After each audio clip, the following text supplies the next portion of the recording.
Subscribe करें और bell दबाएं ताकि कोई खबर रह न जाए।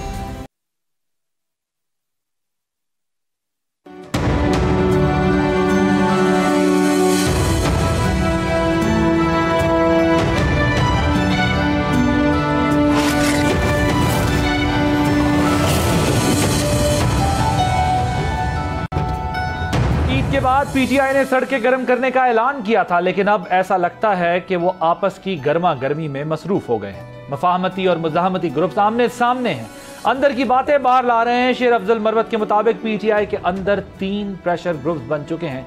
एक सोशल मीडिया ब्रिगेड, दूसरा केपी ग्रुप जो लसानी सियासत करता है और तीसरा इन दोनों ग्रुप्स के अलावा है। इस ग्रुपिंग का अमली मुजाहरा गुज़िश्ता रोज सामने आया जब पार्टी के सेक्रेटरी जनरल ने इल्जाम लगाया कि पीटीआई के कुछ रहनुमा मुक्तदरा की इताअत गुजार है, क्योंकि लिस्ट में नाम ना होने के बावजूद इमरान खान की बहनों को बाहर छोड़कर उनसे मुलाकातें करते हैं। देखना यह है कि सलमान अकरम राजा का इशारा था किस जानिब, क्योंकि ऐसा करने वालों में पार्टी चेयरमैन बैरिस्टर गौहर भी शामिल थे। फिर गुज़िश्ता रोज ही वज़ीर आला केपी के अली अमीन गंडापुर ने बयान दिया कि सूबाई असम्बली में जो प्रपोज्ड मिनरल्स बिल के खिलाफ माफिया सरगर्म हो गया है। इससे मुतालिक उन्होंने बात की। उन्होंने कहा मसला सारा ये है कि यहाँ सवाल ये उठता है कि उनका मुखातिब कौन है इस सारे मामले में, क्योंकि मिनरल्स बिल को इमरान खान की रिहाई तक पोस्टपोन करने का पैगाम अलीमा खान ने दिया था। दूसरी तरफ नहरों के मामले पर पीपल्स पार्टी और नून लीग के दरमियान तलखी सामने आ रही है।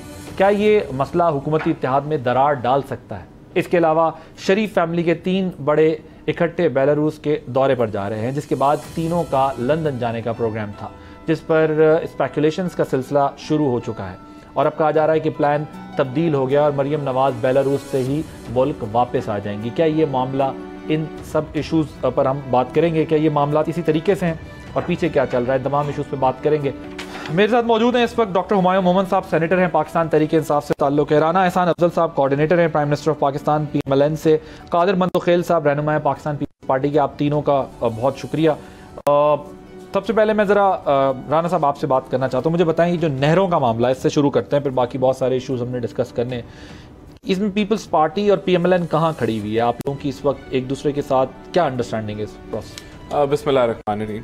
देखिए, जो नहरों का इशू है, अभी उस पर एक तो सिंध हाई कोर्ट ने स्टे भी दे दिया है उसके ऊपर, लेकिन ये एक टेक्निकल मामला था जो अब सियासी मामला बन चुका है। और जब मामला सियासी बन जाए तो फिर उसको जो है वो सियासी नौयत से भी डील करना पड़ता है और टेक्निकली तौर पे तो हम पहले ही समझते हैं कि डील करने की ज़रूरत है। देखें, इनिशियली ये जो कनाल आ रहे हैं, ये अगर सिंध की सरजमीन से गुज़र रहे हैं तो सिंध वालों ने उसके लिए इजाज़त दी होगी तो ये कनाल गुज़र रहे हैं। और ऐसा भी नहीं है कि इसके ऊपर बातचीत नहीं हुई और ये कोई हवा में सारा कुछ हो गया है। इसके ऊपर इरसा ने इसके लिए NOC दिया और उसके अलावा देखें, पार्लियामेंट के अंदर जो है फ्लोर ऑफ द हाउस के ऊपर इसके ऊपर दीगर दफ़ा डिबेट भी हो चुकी है। मुसद्दिक मलिक साहब ने, जब वो वज़ीर पानी थे, वाटर रिसोर्सेज, तो उसके ऊपर उन्होंने बहुत सारा डेटा शेयर किया और पार्लियामेंट के अंदर इसके, लेकिन क्योंकि जब एक चीज़ सियासी हो जाती है तो टेक्निकलिटीज़ दूर रह जाती हैं। तो इसमें हमारा अब ये मौक़िफ़ है कि एक तो अगर फॉर्मल कंप्लेंट जो है वो CCI में पीपल्स पार्टी को लॉन्च करनी चाहिए, डेटा बेस्ड, और डेटा के ऊपर और टेक्निकलिटीज़ के ऊपर इसकी डिबेट होनी चाहिए। और फिर अगर उसकी सेंस प्रिवेल करती है तो फिर हर एक का फ़र्ज़ है कि फिर जो सियासी प्रोपोगेंडा है उसको भी ख़त्म किया जाए। वो क्या है टेक्निकल डिबेट? उसमें अव्वल डिबेट तो ये है, जिसके साथ PMLN भी खड़ी है, कि किसी का भी अगर शेयर, किसी भी सूबे का जो शेयर है जो 1991 के मुआहदे के मुताबिक है, उसमें अगर कोई हर्फ आता है, जो कि हमारा मौक़िफ़ ये है कि हर्फ नहीं आता इन कनाल्स के, लेकिन अगर हर्फ आता है तो इट इज़ अ नो गो है। तो जब तक आप दोनों का ये प्रॉब्लम रिजॉल्व नहीं होता तो आप इसको एक्निक से पास नहीं करवाएंगे? देखिए, मेरे ख्याल से क्योंकि ये एक सियासी मामला बन चुका है तो मैं समझता हूँ कि CCI का इजलास बुला के इसके ऊपर जो है वो बातचीत कर लेंगे तो वो बेहतर रास्ता होगा। यही रास्ता मेरा ख्याल है कि गवर्नमेंट अपनाएगी। तो पीपल्स पार्टी तो कह रही है शुरू से कि आप CCI को तो मेरे ख्याल से अब इसी तरफ ही हम बढ़ेंगे, क्योंकि जिस लेवल पे ये चीज़ें हाईलाइट हो गई हैं, अब ये सब जुडिस भी है मैटर, तो इसके ऊपर जब तक एक तो ये जिद नहीं है ना। देखिए, कोई भी जिद नहीं होनी चाहिए मुल्की मामला में। मंतोखेल साहब वो कह रहे हैं आप लोग जिद लगा रहे हैं, जिद नहीं लगानी चाहिए, डायलॉग करें, बातचीत करें जैसे होती है। वो कहते हैं ये सारा प्रोसेस जिस वक्त हो रहा था, मुसद्दिक मलिक साहब के पास वाटर रिसोर्सेज की जो मिनिस्ट्री थी वो बता रहे थे, आप इरसा इसकी प्लानिंग करके दे रहा था, सब चीज़ें हो रही थी, तब आप लोग खामोश रहे। क्या अब आप लोगों के इस बोलने की वजह कौम परस्तों का प्रेशर है? देखिए, पहली बात तो ये कि 25 जनवरी 2025 को इरफान ने जो लेटर इशू किया था इस स्कीम के हवाले से, उसको सिंध हाई कोर्ट ने स्टे कर दिया, पहली बात। दूसरी बात ये कि मोहतरम राना साहब बता रहे कि सियासी मामला है। सियासी मामला नहीं है ये चोरी चुपके का मामला है। चोरी चुपके का मामला ये है कि जो निगरान हुकूमत ने उस वक्त इसको इनिशिएट किया था, उसने भी उनको मशरूत कर दी है CCI की मंजूरी से। आइन के मुताबिक हर 3 महीने में CCI की मीटिंग होनी है, यानी मुश्तरका मुफादात कौंसिल की। आज 3 साल से 3 खत वज़ीर आला सिंध लिख चुका है, ये नहीं बुला रहे। इसमें क्या अर्ज है? आप ले आइए जॉइंट सेशन में, कौमी असम्बली में ले आए, वहां से पास कराए। आप निगरान हुकूमत की आवान सदर की प्रेस रिलीज को आप परमिशन देख के आप क्यों लोगों को हमारे खिलाफ उकसा रहे हो? मैं कौम परस्तून की उसमें नहीं आता हूं। ये 4 आदमी है, कभी जिंदगी में कौंसलर भी नहीं बने, लेकिन कौम परस्तून के प्रेशर या उनके तजाज से जो 4 आदमी कर रहे हैं, उससे पहले ज्वाइंट सेशन से आसिफ अली जरदारी साहब इनको इस फोरम पे, पाकिस्तान की तारीख में मुझे शायद याद नहीं पड़ रहा है कि इतने हाईएस्ट फोरम पे सदर पाकिस्तान ज्वाइंट सेशन में एक मसले की मुखालफत कर रहे हैं। आप मुझे बता दो। लेकिन कादर मंदुखैल साहब जो बात कर रहे हैं इरफान सिद्दीकी साहब, वो तो ये कह रहे हैं कि सदर मुमलिकत जो है वो इसको ओके कर चुके थे और उसके बाद पीपल्स पार्टी एहतजाज क्यों कर रही है? उन्होंने कहा उसके मिनट ऑफ द मीटिंग मौजूद हैं। 8 जुलाई की गालबन मीटिंग थी जुलाई 2024 में, जहां उन्होंने कच्ची कनाल और इसके ऊपर जो है हामी भरी थी। जी आदिल अब्बासी साहब, मैं पढ़े लिखे लोगों से मुखातिब हूँ, जाहिलून के जनाजे में नहीं जाता। मैं कानून के तालिब इल्म है। कानून के मुताबिक सदर आसिफ अली जरदारी साहब या कोई भी प्रेसिडेंट हो, उनके पास कोई इख्तियार नहीं है इस तरह के मंसूबे की मंजूरी देना। ये भी झूठ बोल रहे हैं, ये भी कौम गुमराह कर रहे हैं। पंजाब के वजीर इत्तलात को स्पेशली छोड़ा हुआ है पीपल्स पार्टी के खिलाफ, और डिप्टी वजीर आजम असम्बली के फ्लोर पे कहता है 1 इंच पानी नहीं देंगे।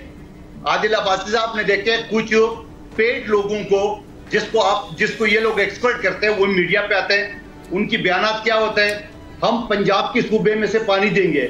वो भाई जब आप पंजाब के हिस्से में से देंगे तो सिंध को पहले ही 41% पानी कम मिल रहा है, क्योंकि ऊपर से पानी कम आ रहा है। चलो आप अब अपने हिस्से में से देंगे तो कौन से जिले से पानी काटेंगे, फिर उस जिले का क्या बनेगा? फिर ये जाली एक्सपर्ट जम मारते हैं, नहीं जी हम बोरिंग करके निकालेंगे। अच्छा बाबा, अगर आप बोरिंग करके निकालेंगे तो ये 6 नहरों का ड्रामा क्यों मचाया? फिर जम मारते कि नहीं जी ये जो सैलाब का फ्लड का सीजन आया था उसी में से हम निकालेंगे। 10 साल पहले 2010 में फ्लड आ चुका है, अब दोबारा पता नहीं कब आएगा। और फ्लड के सीजन में तो 2-2.5 महीने होता है जब बारिश। फ्लड अभी तो आया 4 साल पहले, फिर आया सर सिंध में 9 महीने में पानी कहां से मिलेगा? मतलब एक चीज की अभी 4 साल पहले 3 साल पहले फिर आया ना फ्लड। तो 2021 में फ्लड आया हुआ नहीं था सर, वो सिंध तक गया हुआ था, 22 में आया है। फ्लड जब आया था बलूचिस्तान में 22 के 22 डैम जो है वो बहा के ले गए। नहीं सर, लेकिन मंदुखैल साहब जरा आपने देखे ना फ्लड कब आएगा, 2010 का जिक्र किया। बिलावल साहब तो क्रेडिट लेते हैं कि हमने फ्लड क्राइसिस को बड़ा अच्छा मैनेज किया, पाकिस्तान का 1 तिहाई डूब गया था। 21-22 में जो है वो 22 में ये फ्लड आया था दोबारा। तो ये तो है फ्लड, और फ्लड तो क्लाइमेट चेंज की वजह से पूरी दुनिया एक्सपेक्ट कर रही है। पाकिस्तान तो पहले भी इस मसले से गुजरता है। मुझे एक बात बताओ आदिल अब्बासी साहब, ये हमारे यहाँ जो होता है गंदम का एक फसल होता है, उसको हम बारानी गंदम कहते हैं। यानी वो जो जमींदार है वो खुश जमीन में गंदम के बीज डाल देते, फिर छोड़ देते अल्लाह वास्ते। अगर बारिश हो गई है तो फसल उगेगा, बारिश नहीं होगी तो फसल नहीं उगेगा। ये मोमन साहब भी इस चीज से वाकिफ होंगे। ये जो हमारी पहाड़ी इलाके जो जहाँ पानी नहीं होता है, वहां जमींदार गंदम इस तरह रिस्क के तौर पे जमीन में फेंकते हैं। क्या ये 6 नहर उस रिस्क के तौर पे बना रहे हैं? अच्छा चले इसका जवाब तो देंगे। मैं तो आपको सिर्फ फ्लड का जवाब दिया कि जो फ्लड को आप ऑब्जेक्शन कर रहे थे, फ्लड को पाकिस्तान को मसला, और पाकिस्तान जो क्लाइमेट चेंज की वजह से इस वक्त मसला है ना, पाकिस्तान तो फॉल्ट लाइन पे है, क्लाइमेट चेंज में सबसे ज्यादा मुतासरा ममालिक में आता है पाकिस्तान। मैं जरा सर आप इसको मैं जरा डॉक्टर साहब की तरफ जाने दें मुझे, फिर मजीद भी डिस्कस करते हैं। डॉक्टर साहब आपके ख्याल में दोनों पॉलिटिकल पॉइंट स्कोरिंग कर रहे हैं, फंस गए हैं, प्लानिंग नहीं की, और आपकी पार्टी की क्या स्टैंडिंग है? बिस्मिल्लाहिर्रहमानिर्रहीम यका नाबुदु व यका नस्तईन। देखिए, अगर आप मुझसे पूछे दो चीज़ें, एक तो अगर मैं कादिर मंदो खेल साहब की बात मानता हूँ कि प्रेसिडेंट साहब के पास इख्तियार नहीं है अकॉर्डिंग टू द लॉ कि वो ये चीज़ करें, तो उन्होंने फिर गंद क्यों किया? मतलब why did he chair over there and why did he say this? Number 2, Sindh ने अपनी ज़मीन क्यों हिस्से की दी है? अच्छा, Asif Ali Zardari is not only a president, he is more powerful than the chairman of Peoples Party. तो उनका या तो होता ना कि वो सिंपल, उनका कोई रोल ना होता पार्टी के अंदर और वो एक डिसीजन लेते एज अ प्रेसिडेंट, तो मैं मान लेता, लेकिन it was Asif Ali Zardari who is all in all in Peoples Party, who is all in all in Sindh, और सिंध ने अपने हिस्से की जगह दी है, तो क्यों दी है? नहरों के लिए, नहरों के लिए क्यों दी है? सही है। सो दैट मीन्स कि उसमें कोई चीज थी। नंबर 2, तो ओके करते हुए आप कह रहे हैं हालात कुछ और थे और अब हालात कुछ और हैं। देखिए, अब मैं थोड़ा सा हिस्ट्री में जाऊंगा। मतलब आप कहेंगे कि डॉक्टर हुमायूं ने ये बात क्यों की, फिर आप कहेंगे यार आज से 10 साल पहले डॉक्टर हुमायूं तो इसी तरह करते थे। वो विकीलीक्स है, विकीलीक्स हमें क्या बताती है? विकीलीक्स हमें बताती है कि ये लोग सामने आके कुछ कहते हैं और पीछे कुछ करते हैं। सामने आके ये सबके सामने कहते हैं कि यार तुम लोगों ने ड्रोन अटैक्स नहीं करने, पीछे उनको कहते हैं यार तुम करते जाओ। क्या उनके अब्बासी साहब हैं, आपके मिनिस्टर, क्या नाम है इनका, जो पिंडी वाले, हनीफ अब्बासी साहब, उन्होंने क्या कहा है? उनका बयान सुने, उन्होंने कहा है कि पीपल्स पार्टी वाले इसी तनख्वाह पे काम करेंगे। उन्होंने क्यों कहा है?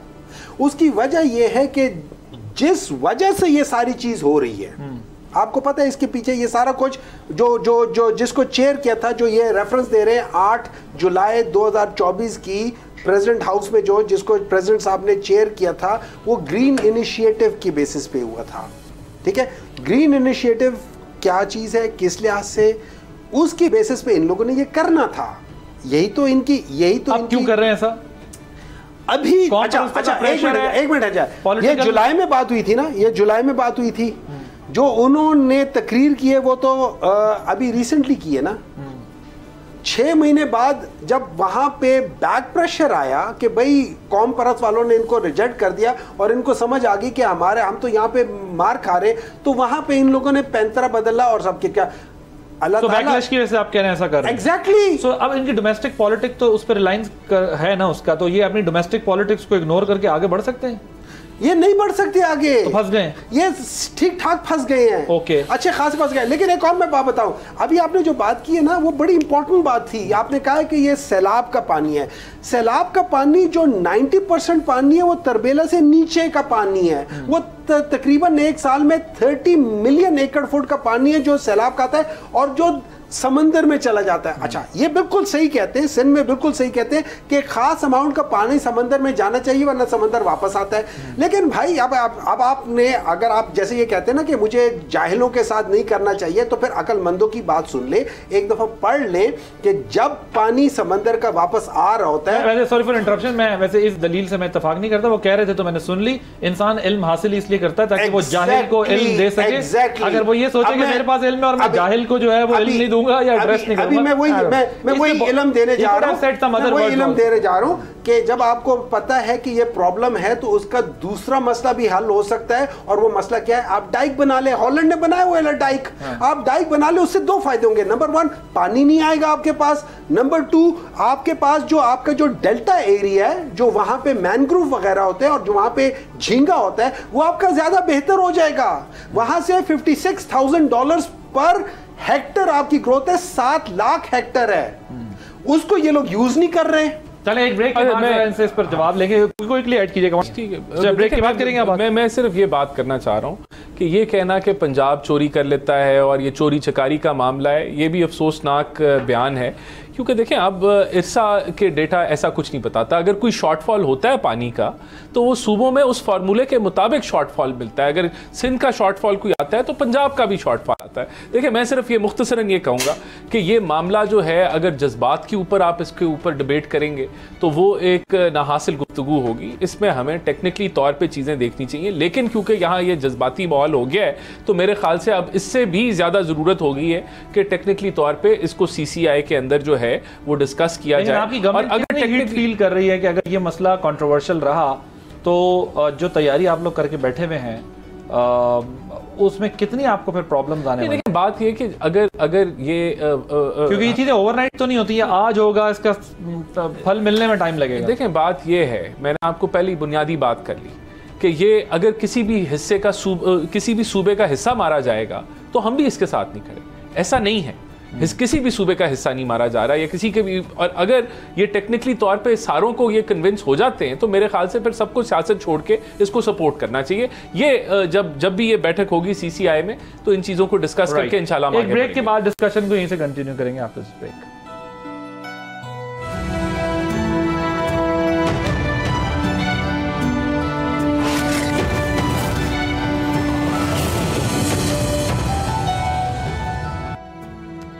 Welcome back.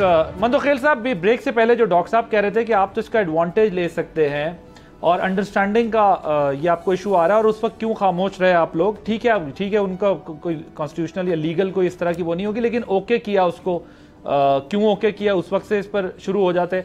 और दूसरा साहब कह रहे हैं ठीक है ये हम बैठेंगे, इस पर डिस्कशन हो, सीसीआई के अंदर बैठ के इसको कर लेंगे बात को, लेकिन आपका कंप्लेंट दायर करें ना, वो अभी तक नहीं शायद इन्होंने की। फॉर्मल नहीं है कंप्लेंट? नहीं, मैंने सीसीआई में अभी तक पीपल्स पार्टी। तो फिर इसका मतलब आप भी समझ रहे हैं कि इनके ऊपर जो डोमेस्टिक प्रेशर आया उसकी वजह से इन्होंने फौरन ह्यू एंड क्राई स्टार्ट कर दिया। Is that what you are saying? जी मंदोखेल साहब।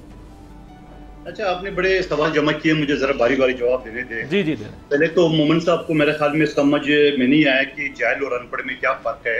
अनपढ़ को तो जरूर पढ़ाया जा सकता है, जाहिल को नहीं पढ़ाया जा सकता है, नंबर एक बात। ठीक है। दूसरी बात ये कि जो ग्रीन इनिशिएटिव है, कौन कमबख्त पाकिस्तानी नहीं चाहेगा कि ग्रीन इनिशिएटिव ना हो। मैं तो चाहता हूँ मेरा पथरेला पहाड़ बलूचिस्तान के वो भी सरसब्ज हो। यूरोप में मैंने पहाड़ के ऊपर भी फैसले देखे है मैंने यूरोप के अंदर। तो मैं समझ रहा हूँ हर पाकिस्तानी की ख्वाहिश है, अगर एक डिस्कशन आसिफ अली जरदारी साहब के साथ हुई है, उसको आप पार्टी के सरबराह पता नहीं कहाँ का कानून से जोड़ लेते हैं, तो मुझे वो समझ में नहीं आया कि आप जबरदस्ती कर रहे हो, नंबर एक बात। दूसरी बात ये कि सिंध की जमीन क्यों दी है। बिल्कुल, ये जो कारपोरेट फार्मिंग की बात हो रही थी, तो सिंध की जो मीरपुर खास है 52,000 एकड़ जो है ना वो बंजर पड़ी हुई, हम चाहते हैं कि वो भी ग्रीन हो जाए, यानी कारपोरेट फार्मिंग हो जाए। डॉक्टर साहब जरा क्विकली इस पे अपना कमेंट कीजिएगा, फिर मैंने अगले इशू की तरफ जाना है। जी ये वो कह रहे हैं ना, आपको जवाब दिया उन्होंने बड़ी तफसील से, आपने शायद उनका जवाब ही नहीं सुना। नहीं, मैं सुने, वो जनरली वो वही बात कर रहे थे। देखिए बात ही हो जाती है जब ये कहते हैं ना कि पानी का, देखिए इनको सबसे पहले एक चीज़ समझनी चाहिए, पहले ये प्रॉब्लम समझे, प्रॉब्लम क्या है। पाकिस्तान में इस वक्त सबसे बड़ा जो इशू है वो आपके वाटर रिसोर्सेज का, और ख़ास तौर पे ये याद रखें आपके ग्लेशियर्स मेल्ट कर रहे हैं। ठीक है, आपका एक वो बहुत बड़ा सोर्स था। दूसरा आपका एक सोर्स आता है जो मैं पहले भी बता रहा था, 30 MAF जो है ना, 30 मिलियन MAF है पानी है, ये बारिशों का पानी है। इसको अगर आप कंट्रोल नहीं करेंगे तो ये जाया होगा। अच्छा, मैं एक सिर्फ चीज ऐड कर लूं, 30 मिलियन ये कह रहे हैं वो जाया होता है, और होता है समुद्र में जाता है। आपको पता है ये कितना पानी जो है, ये 6 कनालों के लिए कितना पानी रिक्वायर्ड है? इट इज 3 to 4 मिलियन एकड़ फीट। तो अगर 30 मिलियन से आप 3-4 मिलियन फीट नहीं निकाल सकते। नहीं, ये इतराज ये उन बारिशों का सवाल ये उन बारिशों का पानी की बात नहीं कर रही। इस वक्त जो नहर बन रही है ये किसी और तरीके से बन रही है, लेकिन सिंपल सी बात ये, असल बात जो है वो ये कि जो वो पानी जब, अच्छा उसके साथ वो जब आता है, बारिशों में पानी आता है, और जब बहुत बारिशें होती है बहुत पानी आता है, तो उसमें फिर सैलाब भी आ जाता होता है। अब इस पानी को आप कंट्रोल करना है। जब आप इसको कंट्रोल करेंगे तो आप सुलेमान की हेड से लेके वहां से पानी को डाइवर्ट करेंगे, और वो लेकर आप ईस्टर्न पंजाब और सिंध में लेकर जा सकते हैं। अच्छा, इसका जो ये सारा रूट है, और वहाँ पे जाके ख़ासतौर पे चोलिस्तान का इलाका है, वहाँ पे पुराने ज़माने में एक दरिया होता था जो हाकड़ा दरिया कहलाता था, आप उसके थ्रू इसको कर सकते हैं, लेकिन इसका पूरा सिस्टम किसी और चीज़ पर बेस्ड है। अगेन हम लोग एज अ पाकिस्तानी हमने उसको भी एक पॉलिटिकल इशू बनाया था। अगर हम आज के दिन में दोबारा समझे, क्योंकि पहले उसके ऊपर कभी बहस नहीं होती, अगर हम एक दफा पीछे हट के देखें, पाकिस्तान के पास सोल्यूशन। मुशर्रफ के दौर में वो थर में भी जो एक नहर का मंसूबा प्रपोज हुआ था ना, कि थर को भी इसमें शामिल कर लें। देखिए मेरी बात सुने, मैं आपको एक चीज बता देता हूँ।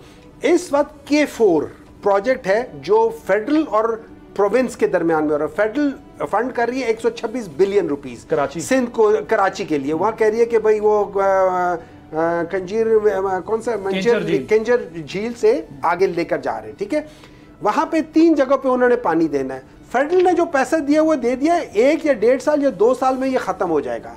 अच्छा, आगे जो उसकी डिस्ट्रीब्यूशन है वो प्रोविंस के इख्तियार में। आपको पता है प्रोविंस ने अभी तक उसका कोई टेंडर भी नहीं दिया। ओके, चलें अब इस पर जरा मजीद डिटेल से डिस्कशन बाद में किसी प्रोग्राम में करेंगे। वैसे इंटरेस्टिंग है ये बात आपकी कि आप कह रहे हैं कि प्रोविंस में उसका भी टेंडर आदिल भाई। जी आदिल भाई, ये मोमन साहब ने एक और शो में भी बात की तो उसके बाद शो खत्म हो गया। ओ भाई, खुदा के वास्ते मोमन साहब, मैं कराची में रहता हूँ, ये अभी अगर आप कह रहे हैं कि उसकी टेंडर नहीं हुई है तो अभी जो पानी चल रहा है वो हवा में चलता है। वो भाई पाइपलाइन मौजूद है, अगर आप नए सिरे से पूरा कराची उखाड़ के बनाएंगे वो एक अलग बात है। हम तो चाहते हैं इसी पुरानी पाइपलाइन में पहले स्टार्ट तो करो। आप पहले K4 प्रोजेक्ट पढ़ ले, फिर आके बात कर लेना। टॉक शो में भी आप मिसगाइड करते हो। पहले K4 प्रोजेक्ट पढ़ लेना, फिर आके बात कर लेना। या नई हाउसिंग आप पहले पढ़ के आ जाना, पढ़ के आ जाना। मैं इसलिए बात कर रहा हूँ, मैं इसलिए बात कर रहा हूँ, आज से 10 दिन पहले वाटर रिसोर्सेज की कमेटी में जिसको इन्हीं के सेनेटर उसको हेड करते, उसमें ये बात बताई गई है उसमें प्रोविंस ने अभी तक अपना काम शुरू ही नहीं किया। हवा में चलता है। मंदोखेल साहब, ये डॉक्टर साहब कह रहे हैं कमेटी में जो है सादत अवान साहब इन्हीं के पार्टी के वो उसको चेयर करते हैं। उन्होंने अगली कमेटी में प्रोविंस को और फेडरल को दोनों को बुलाया इस पॉइंट में। मैंने कहा आप मुझे बात बताएं, आपकी टाइमिंग इतनी गलत है, आप कैसे कर सकते हो? देखिए मैं अगर एक लाइन मुझे बोलें, देखें पाकिस्तान को तकरीबन जो रिवर सिस्टम है उससे 145 मिलियन एकड़ फीट पानी मिलता है और तकरीबन लगभग 30 मिलियन एकड़ फीट पानी जो है वो दरिया के समुंदर के अंदर चला जाता है। अब दायमीर भाषा डैम जो है वो तकरीबन 8 मिलियन एकड़ फीट की स्टोरेज ऐड करेगा और ये 2028 से 30 के दरमियान जो है वो मुकम्मल हो जाएगा। तो फिर जो पोटेंशियल जो पानी हम समुंदर में भेजते हैं वो तकरीबन 36-37 मिलियन एकड़ फीट हो जाएगा। तो इसमें से आपने 3-4 मिलियन एकड़ फीट पानी को जो है वो आपने डाइवर्ट करना है और उससे एक रेवोल्यूशन आ जाएगा आपके पानी के निज़ाम के अंदर। ये सारी डिबेट है। अब इसके अंदर किसी सूबे का हिस्सा जो है वो कम होना चाहिए, नहीं होना चाहिए। और जिस तरह अभी मंदोखेल साहब ने भी कहा कि हमने भी इसको CCI के साथ जो है वो लिंक कर दिया, मुझे इसका कंफर्म नहीं है लेकिन अगर ये कह रहे हैं तो ऐसा ही होगा। तो फिर बहस ये है नहीं, फिर हमें इंतज़ार करना चाहिए कि, और इनको भी ये कहना चाहिए कि अगर टेक्निकली तौर पे बेहतर मैनेजमेंट के साथ ये पानी अवेलेबल होता है तो हम भी इसको सपोर्ट करेंगे। और अगर सिंध का हिस्से का पानी जो है वो कम नहीं होता तो हम भी इसको सपोर्ट करेंगे। तो ये अप्रोच होनी चाहिए। और अगर सिंध के हिस्से का पानी कम होगा ओपन ऑफर कर रहे हैं ना, वो कह रहे हैं अगर आपके हिस्से का पानी कम हो रहा होगा, आप इसको पॉलिटिकली वो बेसिकली ये कह रहे हैं क्यों इतना कैश करवा रहे हैं। वो कह रहे हैं अगर आपके हिस्से का पानी कम होगा तो हम मानेंगे कि ये कम हो रहा है, हम आपकी सपोर्ट देंगे CCI में। लेकिन अगर टेक्निकली वो समझ रहे हैं कि नहीं हो रहा तो इसको अभी से एक्सप्लॉइट क्यों कर रहे हैं? Is that what you are saying? 1 2 जो डॉक्टर साहब बात एक मिनट मतलब मुझे सवाल तो करने दें। और डॉक्टर साहब जो बात कर रहे हैं कमेटी में जो बात हुई है कि वहां पर क्या गया कि इसकी फिर K4 मंसूबे से रिलेटेड ही कि 3 लाइंस और लगनी है। ये एक मसला नहीं है। देखें इसको मैं जरा रिलेट करता हूं NFC अवार्ड के साथ भी। NFC अवार्ड की डिमांड हर सूबा करता है कि यार हमारे पैसे रहते हैं, KP अपना कहता है, सिंध अपना कहता है, बलूचिस्तान अपना कहता है। खैर वो तो उनको तो काफी गया भी है, लेकिन ये सब होता है। NFC में पंजाब ने अपना शेयर भी कम किया, कॉम्प्रोमाइज किया अपना शेयर। अब सवाल यह है कि PFC नहीं होता, प्रोविंशियल फाइनेंस कमीशन नहीं होता, अब सूबे खुद आगे देने को तैयार नहीं होते, वफाक से कहते हैं हमारा हिस्सा दो। सो यही हम देखते हैं कि जब जनरल इलेक्शन हो जाते हैं फिर लोकल बॉडीज इलेक्शन नहीं होते कि नाज़मीन, और फिर नाज़मीन बन जाए तो उनको फंड्स नहीं जाते। सो ये भी तो हमें देखना पड़ेगा ना कि हम सब अपने हिस्से का काम भी तो करें। सिर्फ ये तो नहीं हो सकता कि फिंगर पॉइंट करके हम दिन गुजारा करें। जी आप मुझे बताओ, सूबे में हमारी हुकूमत है, बल्दियाती निज़ाम कंप्लीट हमारे पास है, सूबे में 117 हमारे MP है। आप मुझे बताओ हमने जो ना प्रोविंशियल किसको हिसाब देना है? ये जो 22 मुखबर खास आए हुए हैं उनकी बात आप कर रहे हो, जो ये बात कर रहे हैं।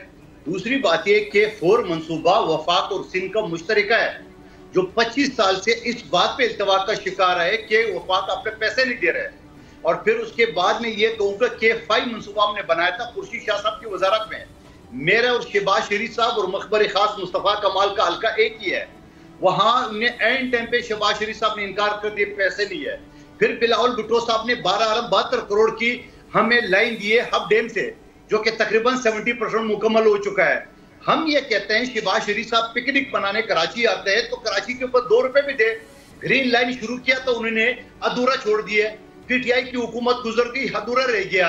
यहाँ पे सिंध में एक मोटरवे नहीं है, बलूचिस्तान में एक मोटरवे नहीं है, और अभी जाके मोटरवे पे मोटरवे। सर वो आज खत तो लिखा है ना चीफ मिनिस्टर को, उन्होंने कहा है कि यकीन दहानी करवाइए खत में कि हम जो है वो शुरू करेंगे। एक जुमला और मोमन साहब जो बात कर रहे हैं, मैं कहता हूं उस कमेटी के अंदर जो लोग आते हैं वही जाहिल है।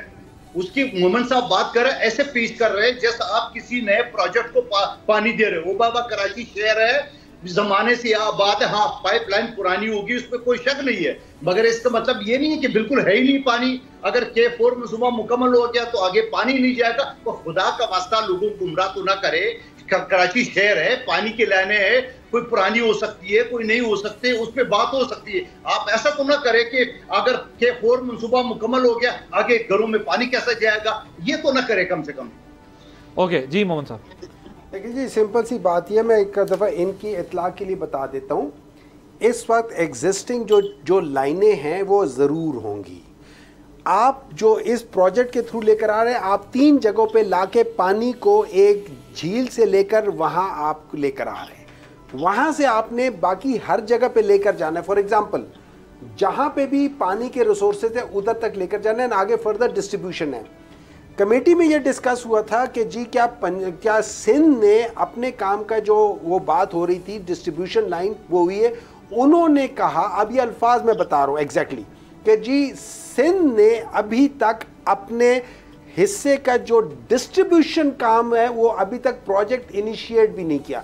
जिसमें मैंने ये सवाल किया कि जब उन्होंने इनिशिएट नहीं किया तो आप किस चीज़ का इंतज़ार कर रहे हो कि जब एक प्रोजेक्ट बन जाएगा। मैंने मिसाल दी कि जैसे CPEC के अंदर हम लोगों ने 10,000 KVA के हम लोगों ने वो क्या के प्रोडक्शन ऑफ दी लाइट वो एनर्जी हमने कर दिया, लेकिन आगे उसकी डिस्ट्रीब्यूशन नहीं थी तो वो हमारे गले पड़ गया।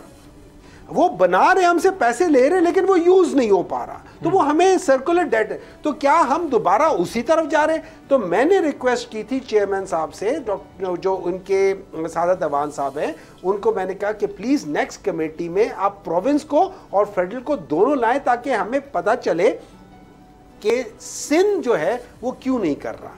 Why are we so वो मैंने ये चीज़ की और ये चीज़ हमें बताई गई है। अब अगर वहाँ पे ये जाहिलों ने बताई थी तो फिर सर जी अब मैं क्या कर सकता हूँ?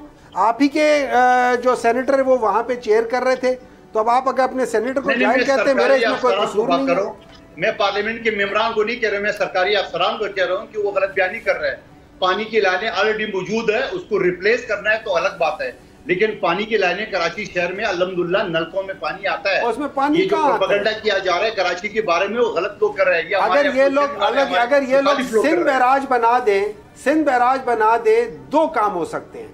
आपका पूरा ये साहिल का इलाका जो है जहाँ पे मीठा पानी नहीं है वो पूरा पानी आप इनको दे सकते हैं। दूसरी चीज़ ये है कि उसकी वजह से आपका ये जो पानी का मसला जो है जो लोअर एरिया पे है, क्योंकि ये साहिल से तकरीबन 25-30 किलोमीटर ऊपर है, आप उसको भी एड्रेस कर सकते हैं। बहुत सारी चीज़ें जो आप कर सकते हैं। नंबर 2, इन्होंने जो बात की अभी राणा साहब ने जो बात की जो 30 मिलियन, देखिए आप 30 मिलियन ये सारा पानी कहाँ आता है? मैं दोबारा बता रहा हूँ, ये आता है आपका दरियाए सिंध में आता है, ऊपर से आ रहा है, तरबेला से नीचे आ रहा है। आपका पता है आपका जो मंगला डैम में 4 साल में एक दफ़ा भरता है, अगर आप इस पानी को कहीं ज़ख़ीरा कर सकते हैं तब आप इसको डाइवर्ट करेंगे। अगर आप ज़ख़ीरा नहीं कर रहे आप इसको डाइवर्ट नहीं कर सकते, क्योंकि आपने बेसिकली जब इसको डाइवर्ट करना है आपने किसी जगह से वो कैनाल लिंक बनाना है। तो अगर आपसे करेंगे तो फिर आप इसको किसी एक जगह से लिंक करके आप जेलम लेकर जाएंगे, जेलम से लिंक करके आप इसको सतलुज लेकर जाएंगे, आगे आप इसको फर्दर लेकर जाएंगे। जो ये बात कर रहे हैं वो दूसरी चीज़ है।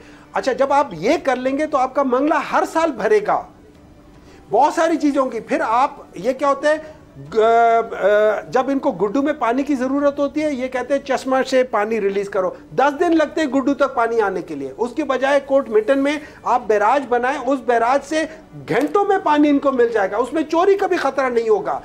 There are solutions to problem provided they are willing to listen to it and not politicizing it. And they have been doing this. इन लोगों ने इसी के ऊपर पॉलिटिक्स करके पाकिस्तान को तबाह करके रखा हुआ है। आपको तो पीटीआई को अपने साथ इसमें ऑन बोर्ड रखना चाहिए। आप लोग आपस में लड़ रहे हैं, he is contesting that case better than.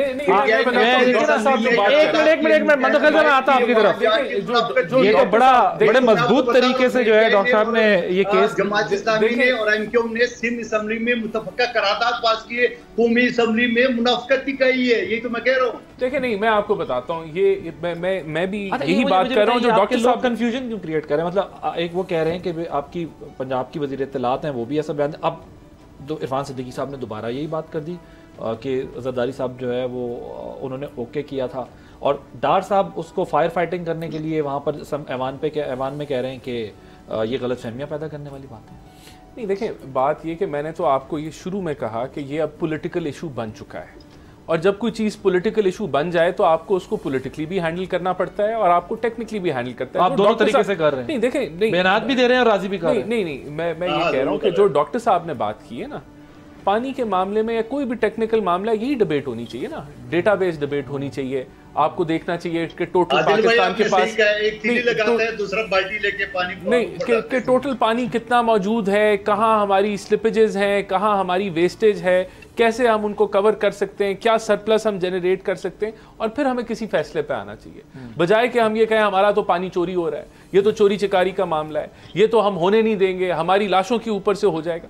तो देखिए ये अब दो किस्म की डिबेट होती है। देखिए बिल्कुल, इससे आपके एक तो पहले ही पाकिस्तान के अंदर जो फॉल्ट लाइंस हैं, आप सुबाइयत के उसको रंग दे दें तो आप बहुत सारा लड़ाई झगड़ा कर सकते हैं। टेक्निकली आप ये बात कह रहे हैं, ये सबको डिबेट करके हो सकता है, इसके लिए स्ट्रीट पॉलिटिक्स की जरूरत नहीं है। तो मेरे ख्याल से सर जरदारी साहब हम तो कह रहे हैं ना, आप शॉर्टकट के चक्कर में क्यों ना, हम तो मुतालबा कर रहे हैं कि मैं तो कह रहा हूं कि अब ये पॉलिटिकल इशू बन चुका है, तो अब हमें इसको टेक्निकली तौर पे आपस में बैठ के हल करके फिर आगे बढ़ना चाहिए। यही तो आप कह रहे हैं कि एक तरफ रहो। अच्छा, मुझे मंदोखेल साहब ये बताएं कि जरदारी साहब खुद इस पे कोई कमेंट क्यों नहीं कर रहे, यस या नो क्यों नहीं कर रहे, क्यों कोई बयान जारी नहीं कर रहे? जरदारी साहब ने जॉइंट सेशन में ओपनली मुखालफत की पूरी दुनिया के सामने, तारीख में। नहीं, क्या बात कर रहे हो? मंदोखेल साहब मेरी बात सुने, वो मैंने सुनी है बिल्कुल, आज बहुत जज्बाती हुए हुए आप। मैं ये कह रहा हूँ कि जो बयान ये अभी आया है ना PMLN की तरफ से कि उन्होंने ओके किया था 8 जुलाई 2024 को, इसके ऊपर कोई वजाहत, तरदीद, कोई बयान नहीं। तो यार खुदा का वास्ता, अगला अस्पताल में मरीज है, अगला बड़ा हुआ है, कोरोना हो चुका है, आप कहते हैं कि जाके टीवी पे आके वो इसकी तरदीद कर दे। हम तो बैठे हुए ना तरदीद के लिए। बिलावल भुट्टो साहब ने जलसे में नहीं कहा सारे कि हम ये जो मामले नामंजूर है, आप किस की मंजूरी आपको चाहिए हम दे दें।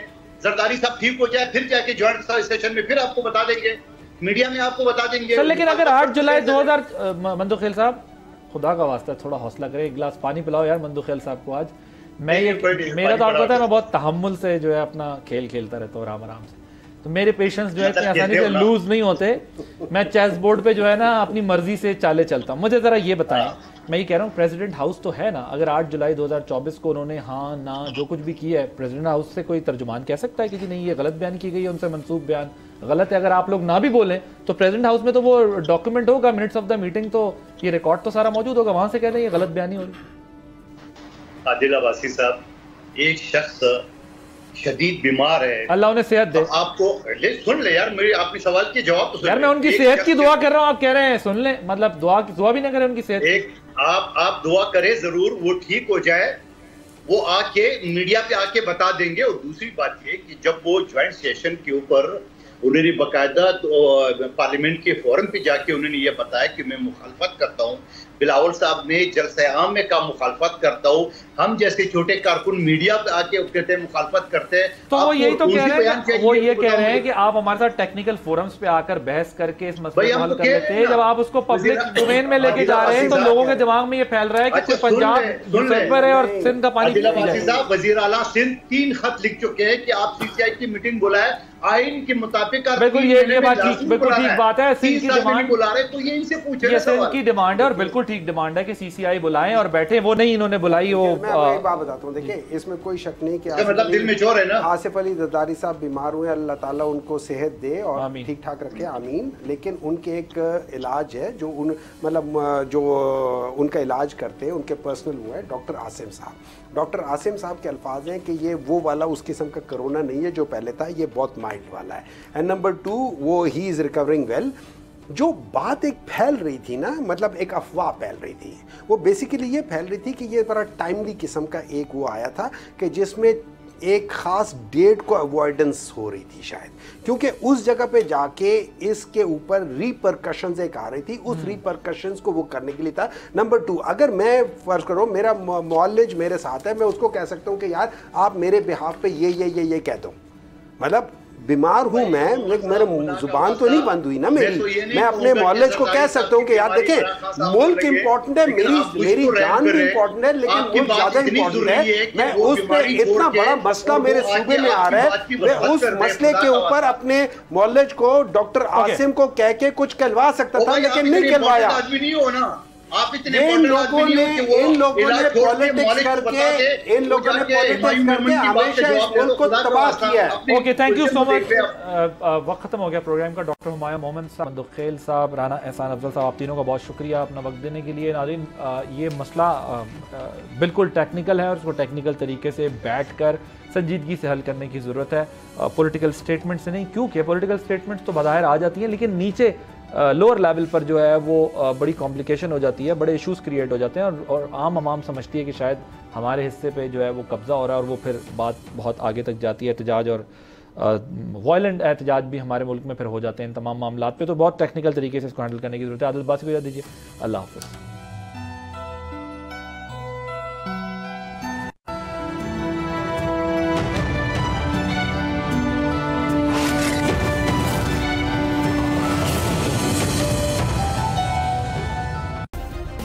सब्सक्राइब करें और बेल दबाएं ताकि कोई खबर रह न जाए।